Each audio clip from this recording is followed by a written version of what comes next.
Me llamo Pedro y vivo en Alicante. Antes de empezar, solo quiero decir que nunca imaginé tener que contar una historia así. Pero después de todo lo que ha pasado con mis padres, siento que si no lo suelto, reviento por dentro. Si alguna vez has lidiado con padres narcisistas, seguro me vas a entender. Desde joven, intenté ser el hijo ejemplar.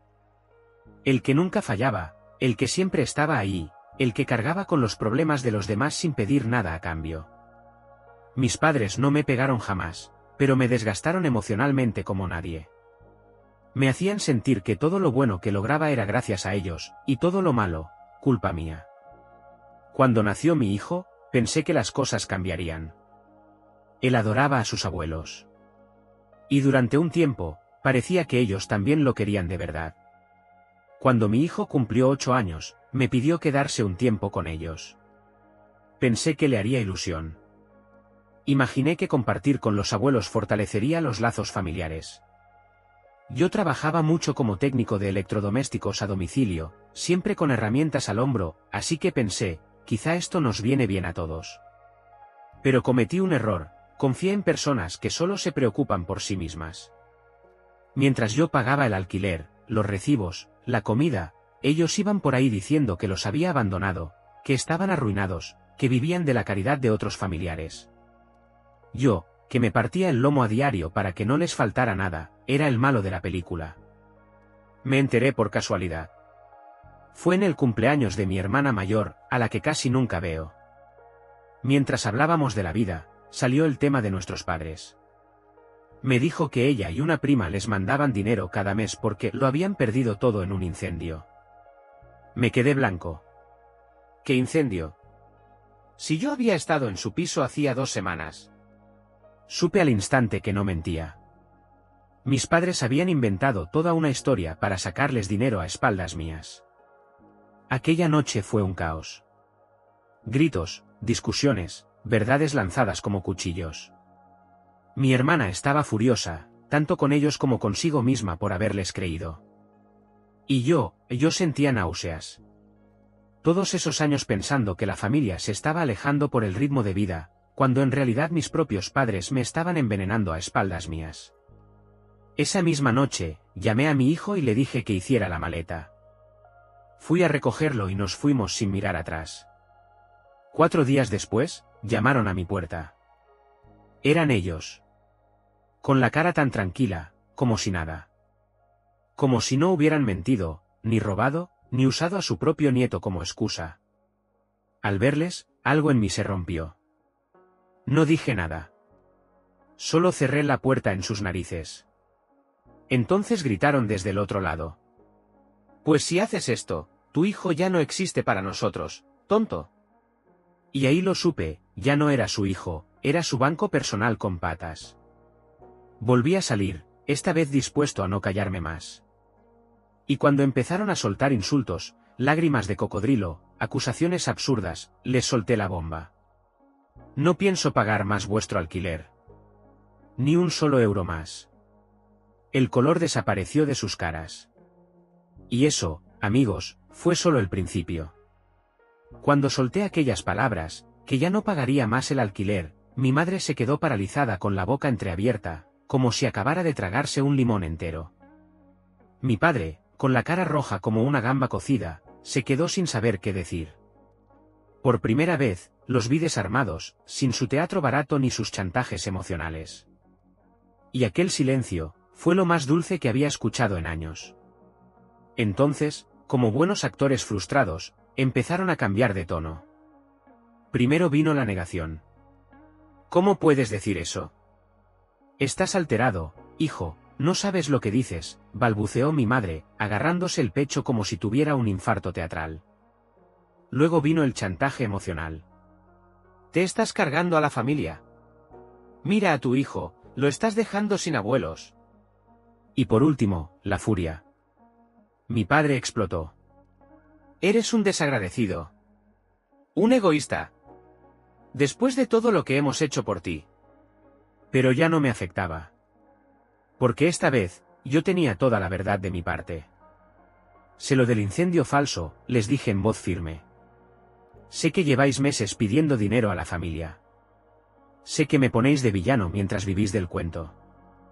Mi madre intentó negar todo con torpes excusas que se contradecían una tras otra. Un minuto decía que nunca habían recibido nada, al siguiente aseguraba que era solo una ayudita puntual. En un momento, incluso se le escapó. La gente tenía que entender lo estresados que estábamos. Ahí quedó claro, todo era una estrategia. Una manipulación de manual. Yo no grité. No insulté. Solo repetí. Se acabó. No más dinero. No más ayudas. Os las apañáis solos. La cara de mi madre parecía de piedra rota. Mi padre me miraba como si no me conociera. Por primera vez, tenían miedo de mí, no por lo que era, sino porque ya no podían controlarme. Entré en casa. Cerré la puerta. La cerré de verdad, por dentro y por fuera. Escuché sus gritos, los golpes en la madera, los lamentos. Pero no abrí. Porque por fin entendí que cerrar la puerta era salvarme a mí mismo. Esa noche me senté en el sofá y miré el móvil. Sabía que no había terminado. Con gente como ellos, la guerra no termina con un portazo. La guerra solo cambia de escenario. Y al día siguiente, efectivamente, empezó la siguiente batalla. Al despertar a la mañana siguiente, vi que tenía más de 20 llamadas perdidas y una docena de mensajes sin leer. Algunos eran de mi hermana preguntando si estaba bien. Otros, de primos y tíos que ni recordaba tener, reclamándome con tono moralista cómo podía dejar tirados a mis padres. Sabía de inmediato lo que había pasado. Ellos ya habían lanzado su versión de los hechos. Mi madre había llamado a medio árbol genealógico con su voz más rota, diciendo que yo los había echado a la calle, que estaban sin hogar, que su nieto ya no quería saber nada de ellos. Una tragedia de telenovela. Mi padre, por su parte, soltaba frases como, después de todo lo que hicimos por él y nos ha dejado morir en la miseria. Abrí uno de los audios. Era de mi tía, la hermana de mi madre. Casi gritaba de indignación. No puedo creer que hagas esto. Con todo lo que han sacrificado por ti.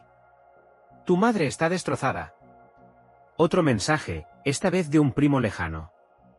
En esta familia nos ayudamos, Pedro. Estoy muy decepcionado. Pero el peor de todos fue el de mi madre. Su voz era dulce, fingida, como si se acabara de levantar de una siesta. No puedo creer que hayas hecho esto. Tu padre y yo estamos destrozados. Pensábamos que eras mejor persona. Espero que puedas dormir por las noches sabiendo lo que has hecho. Tu hijo no merecía perder a sus abuelos. Ahí supe que ya no era solo cuestión de dinero. Era un intento desesperado por recuperar el control. Y esta vez, no solo me atacaban a mí. Empezaban a usar a mi hijo como herramienta emocional. Así que llamé a mi hermana. ¿También te están llamando a ti?, pregunté. Claro, respondió ella, suspirando. Me dicen que has perdido la cabeza, que te estás vengando, que tu hijo está en peligro. Eso último me hizo fruncir el ceño. ¿Han dicho qué? Sí. Que estás tan fuera de ti, que tu hijo está sufriendo. Que a lo mejor deberían intervenir. Ese fue el punto de inflexión. Ya no era solo un intento de manipulación familiar. Estaban dispuestos a decir cualquier cosa, incluso sugerir que yo era un mal padre, con tal de hacerme quedar como el villano. Miré por la ventana. Y no podía imaginar que lo peor estaba a punto de pasar. Aquella misma tarde, mientras hablaba con mi hermana por videollamada, su expresión cambió de repente. Frunció el ceño, miró por la ventana y dijo con voz tensa. Pedro, creo que deberías mirar hacia tu jardín delantero. Sentí un escalofrío. Colgué y me acerqué a la ventana del salón. Allí estaban. Mis padres. Sentados en dos sillas plegables, como si estuvieran de picnic. Habían aparcado su coche justo en la entrada, ocupando mi plaza. Mi madre hablaba por teléfono, seguramente con algún familiar para preparar el siguiente capítulo de su teatro. Mi padre, en cambio, estaba con los brazos cruzados, mirando fijamente hacia la casa como un centinela. Me quedé helado. Esto ya no era una visita. Era una puesta en escena. Querían hacerme quedar como un desalmado ante mis vecinos. Como el hijo cruel que abandonó a sus pobres padres. Ellos sabían que la urbanización era tranquila, que aquí todo el mundo se enteraba de todo. Querían atención. Querían vergüenza pública. Respiré hondo. No iba a caer en su trampa. Si salía gritando, sería yo el loco. Si los ignoraba, les daría horas para montar su show. Así que hice lo único que se me ocurrió. Fui por mi móvil, abrí la cámara y les saqué una foto. En cuanto escucharon el sonido del obturador, sus expresiones cambiaron. Mi padre se incorporó en su silla. Mi madre bajó el móvil lentamente. Y sin decir nada, entré de nuevo a la casa, me senté en el sofá, abrí Instagram y subí la imagen con un simple texto. Para los que se preguntan por qué corté con mis padres, esto hacen cuando no consiguen lo que quieren. En menos de media hora, mi teléfono estalló.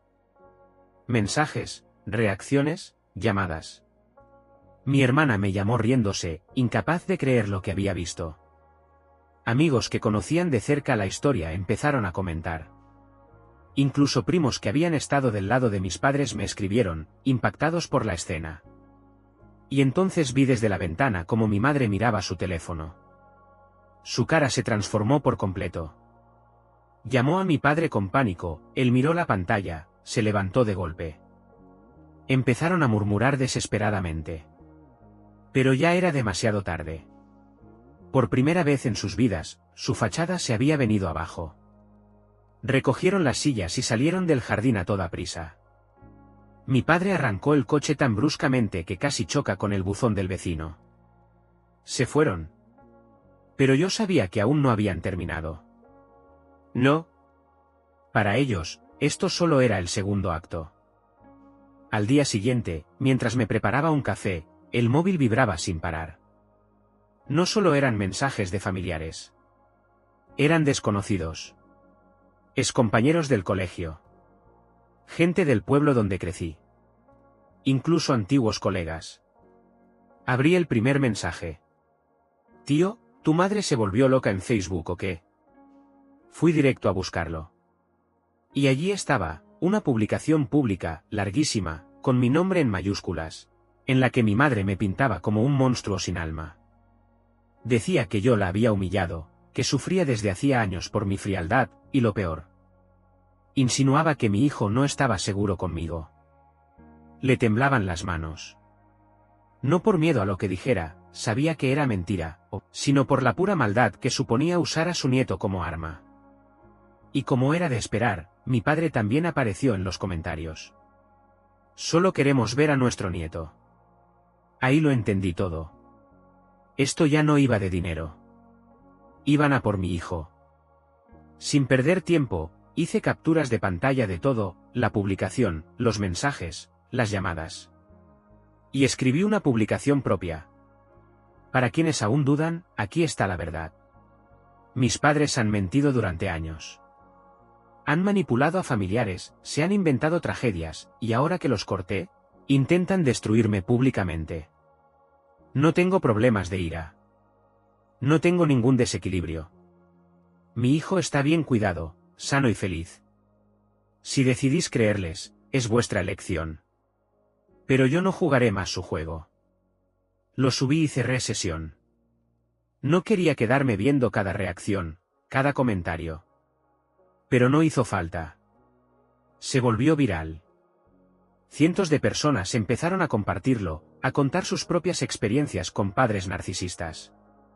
Algunos respondieron directamente a la publicación de mi madre, señalando sus mentiras.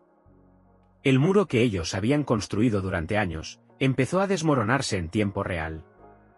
Para el final de la tarde, mi madre había borrado todo. Pero era demasiado tarde. Familiares que antes me criticaban me empezaron a pedir disculpas. Incluso mi tío, que les había enviado dinero por el incendio, me escribió. Pedro, no sabía que eran así. Por primera vez, su red de mentiras se rompía. Y justo cuando pensé que había ganado, recibí una llamada de un número desconocido. contesté, esperando a otro pariente. Pero no. Una voz seria y oficial me dijo. Buenos días. Llamamos de los servicios de protección del menor. Hemos recibido una denuncia sobre posible negligencia y necesitamos concertar una visita. Me quedé sin aliento. Mis padres habían llamado a servicios sociales. Me quedé mirando el móvil, paralizado. Mis propios padres habían denunciado que yo maltrataba a mi hijo. No era solo manipulación. Era maldad pura. Querer destruirme usando el sistema que debería proteger. Llamé a Laura de inmediato. Atendió al instante. ¿Ahora qué pasa?, preguntó tensa. Se lo conté. Hubo un segundo de silencio. Luego estalló. Están enfermos. Están locos. ¿Sabes lo peor? ¿Y si hubieran intentado plantar pruebas para hacerte parecer un mal padre? No lo había pensado, y me heló la sangre. Colgué. Sin pensarlo 2 veces, marqué su número. Mi madre contestó de inmediato, como si estuviera pegada al teléfono. Pedro, estábamos tan preocupados por ti. Ya sé que llamasteis a servicios sociales. Silencio. Luego, la voz de mi padre, con ese tono falso de siempre. Era por el bien de nuestro nieto. No nos dejaste opción. Algo dentro de mí se rompió definitivamente. Ya no era tristeza. Ni rabia. Era decisión. Les dije que si volvían a hacer algo así, los arrastraría por los tribunales. Solicitaría una orden de alejamiento. Publicaría cada mensaje, cada audio, cada mentira, para que todos supieran la verdad. Y luego solté lo que más les dolió. No vais a volver a ver a mi hijo. Nunca. Mi madre hizo un ruido ahogado. Mi padre intentó calmarme, decir que todo se les fue de las manos. Que éramos familia. Pero ya no quedaba nada. Colgué. 2 días después, vino la asistenta social. Muy profesional. Educada. Recorrió la casa, habló con mi hijo, me hizo unas preguntas. En 20 minutos, ya había entendido todo. Al irse, me miró con una mezcla de compasión y resignación. Siempre es la familia, susurró, negando con la cabeza. A partir de ahí, mis padres lo intentaron todo. Mensajes diciendo que nos echaban de menos. Audios de mi padre intentando sonar como un buen padre arrepentido. No respondí. Y entonces, se rindieron. Ni llamadas. Ni textos. Ni un solo intento más. Habían perdido. Yo, por primera vez, era libre. Durante meses, hubo paz. Hasta que un día normal, un jueves cualquiera, mi compañera de trabajo llamó a la puerta de mi despacho. Pedro, hay un hombre en la entrada. Dice que es tu padre. Me temblaron las piernas. Fui al vestíbulo. Ahí estaba. Parecía 10 años mayor. Demacrado, con ojeras profundas. Ya no era el hombre arrogante que gritaba en mi jardín. Solo quiero hablar, dijo. Lo miré, esperando. Entonces soltó. Tu madre me dejó. Me pilló completamente desprevenido. Sin mi dinero, las discusiones empezaron. Las culpas. Y ella, como buena parásita, encontró a otro del que chupar y lo abandonó. Mi padre, ahora solo, estaba delante de mí, derrotado. Y yo sentí exactamente lo que merecía, nada. No es mi problema, le dije, y me di la vuelta. Desde ese día, nunca más supe de ellos. Mi madre, según contaron, vive con una prima lejana. Probablemente repitiendo su ciclo. Mi padre desapareció. Pero yo volví a vivir. Mi hijo crece feliz. En casa hay risas, libros, desayunos tranquilos. Nadie grita. Nadie manipula. Nadie hiere. Y cada vez que paso por la puerta que les cerré en la cara, sé una cosa con certeza. Hice lo correcto.